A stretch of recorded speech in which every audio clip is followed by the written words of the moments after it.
നമസ്കാരം. നമുക്കൊന്ന് പാൽക്കൂൺ ഉപയോഗിച്ച് നല്ലൊരു കൂൺ റോസ്റ്റ് എങ്ങനെ ചെയ്യാം നോക്കാം. എണ്ണ ചൂടായി കഴിഞ്ഞാൽ നമുക്കതിൽ ഏലം, പട്ട, പൂവ്, തക്കോലം ചേർത്ത് കൊടുക്കാം. അതിലേക്ക് വെളുത്തുള്ളി ചെറുതായി അരിഞ്ഞത്, ഇഞ്ചി ചെറുതായി അരിഞ്ഞത് ചേർത്ത് കൊടുക്കുക.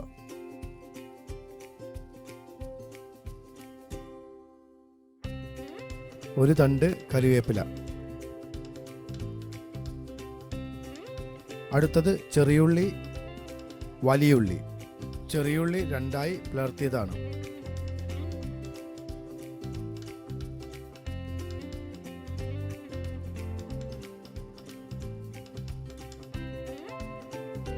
അതിൻ്റെ കൂടെ തന്നെ ഉപ്പ്, കുറച്ച് ആവശ്യത്തിന് ഉപ്പ്. കൂടുതൽ ഉപ്പ് ചേർക്കുമ്പോൾ ശ്രദ്ധിച്ച് ചേർക്കണം. കൂണിൽ പൊതുവെ ഉപ്പ് രുചിയുള്ള സാധനമാണ്.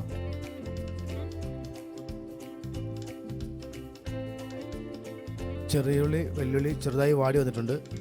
ഈ സമയത്ത് നമുക്ക് തക്കാളി ചേർക്കാം. തക്കാളി ചെറുതായി അരിഞ്ഞിട്ടാണ് ചേർത്തത്. നമുക്ക് ഇവിടെ മല്ലിപ്പൊടി ഉണ്ട്, മുളക് പൊടി, കാശ്മീരി മുളക് പൊടി ഉണ്ട്, അതുപോലെ മഞ്ഞൾപ്പൊടി, കുരുമുളക് പൊടി ചേർത്ത് കൊടുക്കാം.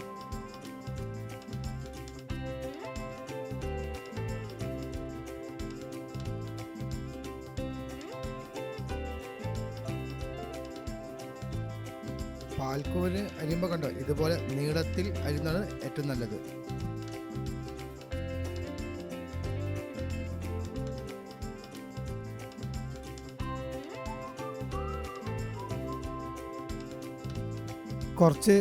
കുറച്ച് മല്ലിയില ചേർത്ത് കൊടുക്കുക.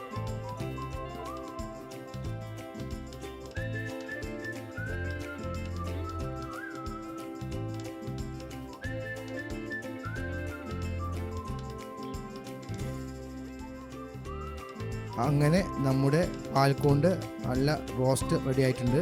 നമ്മുടെ ചപ്പാത്തിൻ്റെ കൂടെ, ഗീ റൈസിൻ്റെ കൂടെ, ചോറിൻ്റെ കൂടെയൊക്കെ നല്ല രുചിയോടെ കഴിക്കുന്ന ഒന്നാണ്.